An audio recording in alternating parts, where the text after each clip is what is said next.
Hello friends, welcome to the topper junction. दोस्तों, राजस्थान की जो लोक कलाएं हैं वहाँ से अपन शुरुआत कर रहे थे। अपन ने राजस्थान की जितनी भी लोक कलाएं थी उनके सब के बारे में पढ़ा है।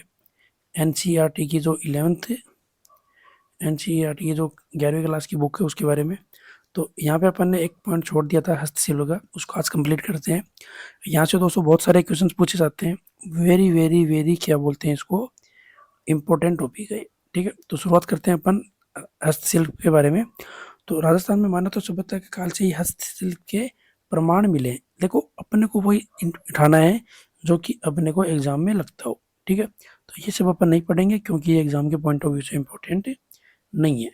अपन उठाएंगे यहाँ से। देखो, राजस्थान की बुनाई, छपाई, रंगाई, जवाहरात की कटाई, मीनाकारी, आभूषण निर्माण, बंदेज, गलीचा और नर्मदा की बुनाई, संगमरमर, हाथी दांत, चंदन, लाख, काष्ठ के कलात्मक कार्य, चीनी मिट्टी का काम, धातु की कारीगरी, चमड़े की जूतियां व थैले, पुस्तकों पर कलात्मक लेखन और चूड़ियां निर्माण, टेराकोटा मिट्टी से बनी वस्तुओं की मूर्तियां, ये सब प्रसिद्ध हैं। और ये सब किस में आते हैं दोस्तों? हस्तशिल्प के परिचय में। तो ये जो कैटेगरी गिवन है दोस्तों, ये आपको याद होनी चाहिए कि भाई किस किस फील्ड में, किस किस कार्य में राजस्थान में हस्तशिल्प क्या है, फेमस है। ठीक है, शुरुआत करते हैं अपन मंसूरिया साड़ी से। तो मंसूरिया साड़ी हो सकता है किसी भी आपने राजस्थान जीके की बुक उठाई हो, वहाँ पे आपको इसका जिक्र नहीं मिला है क्योंकि ये सब गिवन है एनसीईआरटी की बुक्स में। और जो भी एनसीईआरटी की बुक्स में है दोस्तों, वो सभी क्या होते हैं, ऑटोमेटिक इम्पोर्टेंट रहती है। तो ये कोटा से 15 किलोमीटर दूर बुनकरों का एक गांव है कैथून। इसके बारे में शायद एग्जाम में आया हुआ है और आप सबने इसके बारे में पढ़ा भी होगा। तो कैथून के बुनकरों ने क्या बनाई है? चौकोर बुनाई की जाने वाली सादी साड़ी को अनेक रंग और आकर्षक डिजाइनों में बुना है। तो इस वजह से क्या है इनका, इसको क्या बोलते हैं, मंसूरिया साड़ी। साड़ी का जो काम है वो बुनकर पहले क्या करता है, अपने घर की खड्डी में लगाकर करते हैं। ठीक है, उसके बाद में बात करेंगे इसके बारे में आगे। सूत का ताना बुना जाता है वहां पर, फिर सूत के रेशम के चरखे से लपेट कर लच्छियाँ बनाई जाती है। आगे इस तरीके से, ये क्या है इसके बारे में डिस्क्रिप्शन है। बात करेंगे गलीचे और दरियों की। तो ये कहाँ के लिए फेमस है, अपने लिए इम्पोर्टेंट है ये। तो गलीचा और दरिया जयपुर, जयपुर और टोंक के गलीचे उद्योग प्रसिद्ध हैं। ये अपने लिए क्या है, इम्पोर्टेंट। ठीक है, बाकी इसमें इतना कुछ है नहीं, तो इसको अपन कर देते हैं साइड में। ओके, फिर थोड़ा बहुत यहाँ से अपन बनाए जाते हैं। देखो यहाँ पे इम्पोर्टेंट चीज़ क्या है, जयपुर और बीकानेर की जेलों में क्या बनाई जाती है, दरिया बनाई जाती है। तो ये भी एग्जाम में पूछा जा सकता है। यहाँ से बात करेंगे जोधपुर, नागौर, टोंक, बाड़मेर, भीलवाड़ा, शाहपुरा, केकड़ी और मालपुरा दरी निर्माण के मुख्य केंद्र है। जोधपुर जिले के सालावास गांव की दरियां बहुत प्रसिद्ध है। तो इसको आप स्टार लगा के नोट कर लेना। कौन सा गांव है दोस्तों? सालावास। ब्लू पोट्री के बारे में अभी हाल ही में वन रक्षा के पेपर में क्वेश्चन पूछा गया था कि ब्लू पोट्री कहाँ की प्रसिद्ध है दोस्तों? ये जयपुर की प्रसिद्ध है। और यहाँ की किन की शुरुआत की गई है, श्रेय किसको जाता है? महाराजा राम सिंह को, 1835 से 80 ईस्वी में। ठीक है, उन्होंने क्या किया है, चूड़ामन और कालू कुम्हार को पोट्री का काम सीखने के लिए दिल्ली भेजा। प्रशिक्षित होने पर उन्हें जयपुर में इसकी हुनर की शुरुआत करी। कृपाल सिंह शेखावत, शायद आपने ऑप्शन में नाम पढ़ा होगा। कृपाल सिंह शेखावत ने इसको क्या किया है, विदेश में पहचान दिलाई है। ठीक है, तो ये जितने भी नाम थे सारे कैसे हैं, इम्पोर्टेंट है। ओके, नेक्स्ट की बात कर लेते हैं अपन। बादले, जोधपुर के पानी भरने के बर्तन जो मेटल के बने होते हैं और जिन पर कपड़े व चमड़े की परत चढ़ाई जाती है, उन्हें क्या बोलते हैं, ये बादले बोले जाते हैं। तो ये कहाँ का फेमस है दोस्तों? जोधपुर का फेमस है, इसको याद रखिएगा। ठीक है, बात करेंगे टेराकोटा की। ठीक है, ये टेराकोटा दोस्तों कहाँ की प्रसिद्ध है, क्या है, सब कुछ इसमें गिवन होना चाहिए। बात करेंगे पक्की मिट्टी के बने होते हैं, किन किन मूर्तियों को क्या बोलते हैं, ये बनाने की कला को टेराकोटा बोला जाता है। ठीक है, ये है दोस्तों देखो, नाथद्वारा के पास स्थित मोलेला गांव, ये प्रमुख केंद्र बना हुआ है यहाँ का।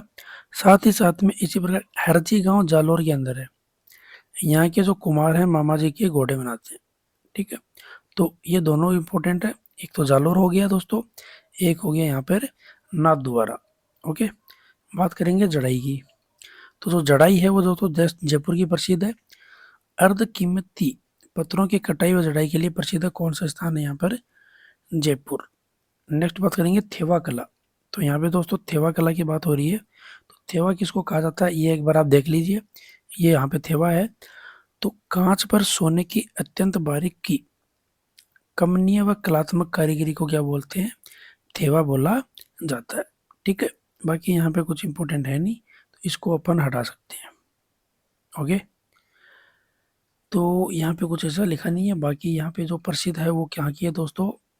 थेवा कला विश्व में केवल प्रतापगढ़ की प्रसिद्ध है। तो इसको स्टार लगा के नोट कर लीजिए अलग से कि प्रतापगढ़ की थेवा कला क्या है? विश्व में प्रसिद्ध है केवल।